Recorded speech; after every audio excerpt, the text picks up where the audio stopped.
Hello everyone and welcome to today's video. Today we have some very important news out of the state of Michigan, where Republican Representative Bill Huizenga has officially announced he would not be running for the Michigan Senate race in 2026.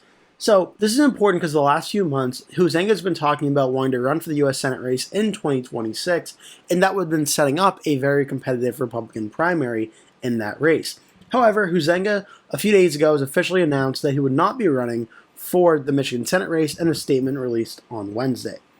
Huizenga's decision to pass in the Senate is very, very big for a few reasons. As I mentioned, the Senate side of things, it's also very big. But Huizenga is also representing a U.S. House race that could play a very important role in the Republicans holding the House majority in 2026.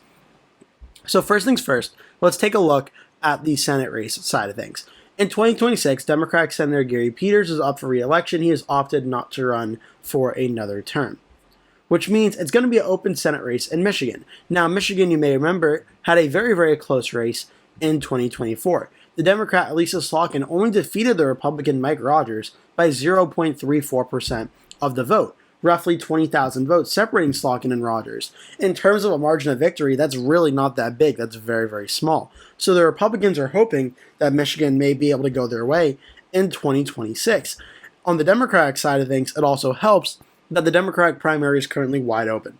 The top three candidates right now are U.S. Representative Haley Stevens, State Senator Mallory McMorrow, and Abdul El-Sayed, the former Wayne County Health Director. These three I would consider the leading Democratic candidates at this time, with State Representative Joe Tate and Rachel Howard, research health specialist, behind them in fourth and fifth. Two other Democrats, Sarah Anthony and Dana Nessel, have also expressed interest in running, but they are not officially in the race as of now. This primary is going to be very close and very hard fought. In the three most recent polls out of Michigan, they all show a very close race with a lot of undecided vote left. Now, Haley Stevens has led in all three of these polls, but it has not been by a margin of victory that Abdul El-Sayed or Mallory McMorrow cannot overcome with the amount of undecided vote left. So it's going to be very wide open. On the Republican side of things, it looked like it was going to be a very competitive primary, potentially, with Mike Rogers and Bill Huizenga. Now, Rogers had a much larger lead over Huizenga than the other Democrats do on their side of things, but there was still enough undecided vote at 32% and 22% for Huizenga to potentially catch Rogers, even though it was pretty unlikely. But with Rogers now being the only Republican in the race and Huizenga not running, Rogers being the only notable Republican, this essentially ends the Republican primary, where Mike Rogers, unless he faces another challenge out of nowhere, Rogers is going to win without too much of a problem on the Republican side of things. So now the Republican primary essentially settled, it shifts to the general election, where Mike Rogers will be facing off against one of these Democrats. And the early polling has showed a very, very close race, with 3 out of the 4 prediction websites, Cook Political Report, Inside Elections, and Salvador Crystal Ball, all have the race listing as a toss-up. Stevens versus Mike Rogers starts out as a very close race. 2 out of the polls, Stevens has led. Rogers led in the first Target Insight poll, but this is very, very close, all under the margin of error, and about 10% or so undecided is going to be a very close race. For Abdul El-Sayed versus Mike Rogers, only one poll from Glenn Gariff Group showed Rogers defeating El-Sayed in that race. For McMorrow versus Rogers, one part of the Glenn Gariff poll showed McMorrow leading Rogers, the other part showed Rogers leading, and the most recent Democratic poll showed Rogers leading McMorrow in that one. So it looks like it's a very, very close race that Mike Rogers is certainly capable of winning. And Haley Stevens versus Mike Rogers seems to be the Democrats' best bet in the general election as of right now. But that still all needs to play out on the Democratic side. Whereas for Bill Huizenga as the candidate, Stevens and Abdul El-Sayed and Mallory McMorrow all are either leading or tied with Bill Huizenga in those races. Bill Huizenga, even though he had a decent amount of support in the Republican primary, did not show to be a very strong candidate for the general election. And it really did not look like things were going to change that much if Huizenga was the Republican nominee, other than it gave the Democrats a better chance at winning. But now that will not be happening. So now that shifts to 2026 and the U.S. House race, where Bill Huizenga currently represents the 4th district in Michigan. He's had the seat since 2011, and this district is listed at a likely Republican lean.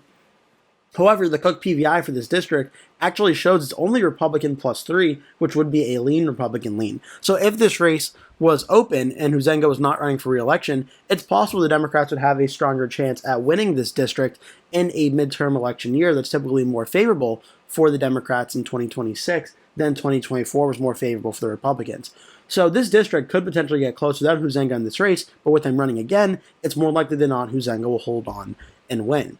Just to give you an idea of the recent election history in this district, Bill Huizenga won the 4th district by about 11.7%. In 2024, he won it by about 11.9% in 2022.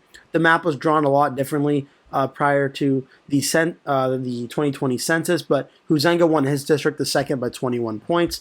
2018, he won it by 12.3.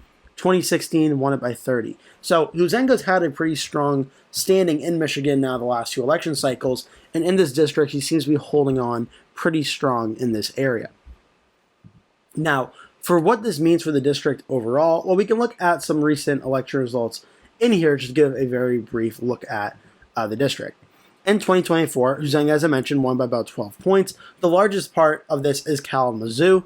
This is also right outside of Grand Rapids. Does not actually have all of Grand Rapids in it, but part of Kalamazoo, which is Democrat plus 15 based off the last election, giving roughly or so about 16% and 20,000 votes in that for the Democrat in that area. But the other remaining counties of Ottawa, Allegan, Calhoun, and Van Buren, even though they're not as large as Kalamazoo, more than enough outnumber the Democratic vote gets in Kalamazoo, making this much more of a reliable red county.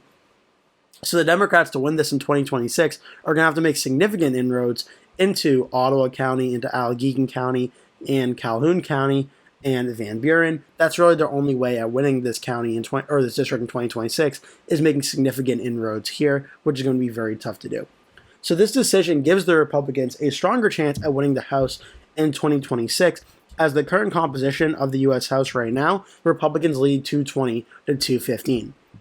The current consensus rankings have the Democrats winning 206 House seats, Republicans winning 208, including some very close races in Michigan, with Michigan 7 Tom Barrett and Michigan 10 with John James, 2 of these being toss-up races, and Michigan 8 being a lean Democratic race. That's 3 very competitive House races in Michigan right now, as well as 2 others in Michigan 4 and Michigan 3 that could potentially be competitive that are likely Republican and Democrat at this time.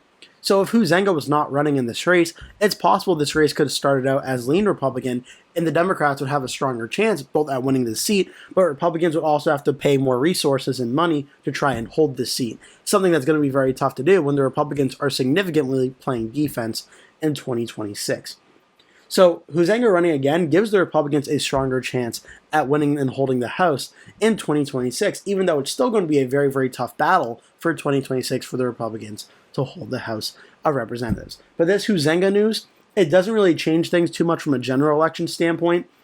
For the Michigan Senate race, Mike Rogers was likely enough to win the Republican primary, and now it's almost 100% a guarantee Mike Rogers will be the Republican nominee. As for the general election, it's still going to be very close. We'll have to wait and see how that all goes. But for the House side of things, Bill Huizenga's district, which is still listed as likely Republican, still remains there, and the Republicans are still in a tough battle to hold the House, but Michigan's 4 likely will not be too much of a contest in 2026 to watch for. Again, one very important note that I did forget to mention that I just want to throw in really briefly is that Michigan did vote for Donald Trump in 2024 by 1.4%, a very close margin, but this will be 2026, an election year that'll probably be more favorable for the Democrats, so this will be very important to watch for as well and see how this all plays out in 2026. I hope you enjoyed this video. Make sure to like and subscribe. If you did, leave a comment below, tell me your thoughts or any questions you have. Make sure to leave that all down below. Thank you so much for watching. Again, please remember to hit like and subscribe, and I hope to see you in a future video.